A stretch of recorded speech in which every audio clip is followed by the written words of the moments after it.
como autor do requerimento, o deputado Rogério Corrêa. Eu confesso que estou nervoso hoje, diante do que eu escutei. Eu já vou fazer 32 anos de mandato parlamentar, entre vereador, deputado estadual, deputado federal.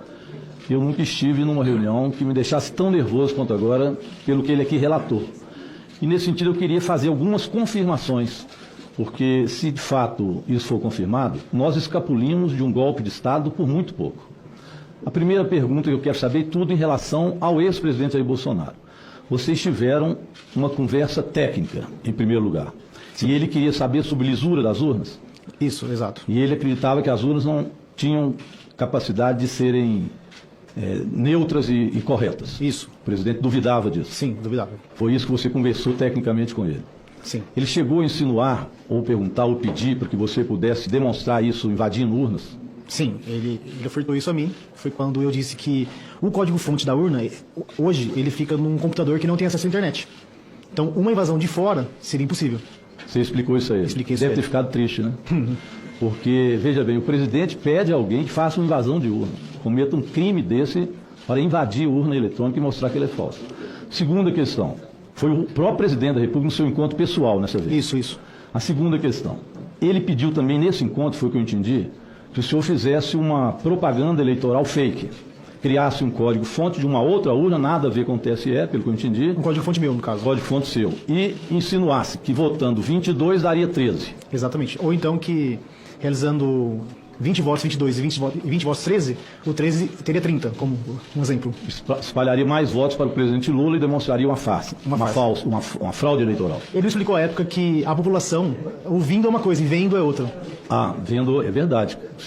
Contra fatos não há argumento. Exatamente. Então o senhor demonstraria isso numa propaganda eleitoral ou no 7 de setembro? 7 de setembro, isso.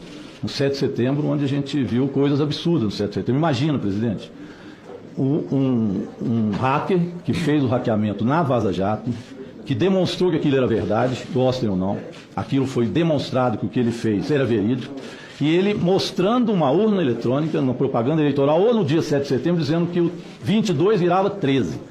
Imagina a convulsão social que isso daria no setor do eleitorado. Olha o que o presidente pediu a ele. Porque a população veria o personagem da esquerda fazendo isso, e não um técnico E alguém que comprovou que realmente conseguiu fazer a invasão, e a Vaza Jato comprovadamente comprovou. E à época o STF havia chancelado o que eu fiz, então seria difícil, até o TSE ir contra esse ato. Entendido. Imagina o que seria isso no processo eleitoral. Isso foi no mês de agosto, ainda em pleno processo eleitoral.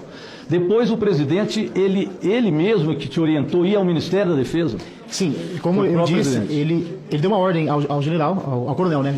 Me confundi o título, mas ao coronel... Coronel Marcelo Câmara. Isso, ele disse, é ordem minha... Veja os crimes que o presidente da República... Os crimes que o presidente da República cometeu, o ex-presidente da República, para tentar criar condições impróprias de votação ou até anular o processo eleitoral. Deputado Cid Gomes, isso é gravíssimo. Nunca vi algo desse tipo. É muito grave isso que a gente está vendo aqui.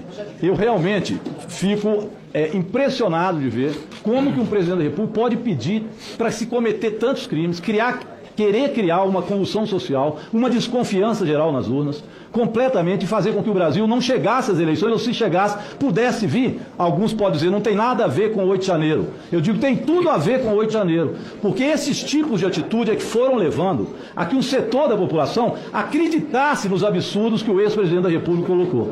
Então, Walter, eu queria te agradecer por ter vindo aqui, esclarecer isso. Nós vamos provar isso, a Polícia Federal tem modo. Eu te daria aí 1 minuto que eu tenho para que você pudesse concluir o que você solicitou. É bem rápido. Ontem eu fui depor à Polícia Federal.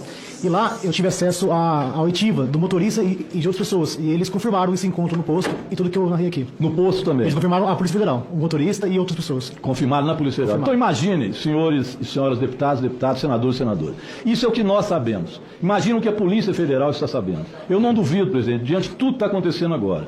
As contas do Mauro Cid, o telefone do ACEF ontem, 4 telefones deles que foram também confiscados pela Polícia Federal, as prisões de hoje, da tal da festa da Selma. Eu realmente acho que a prisão do ex-presidente Jair Bolsonaro, ela está próxima, por fatos concretos de tentativa de golpe, corrupção e também, pelo que fez durante a pandemia, um verdadeiro genocídio no Brasil. Muito obrigado.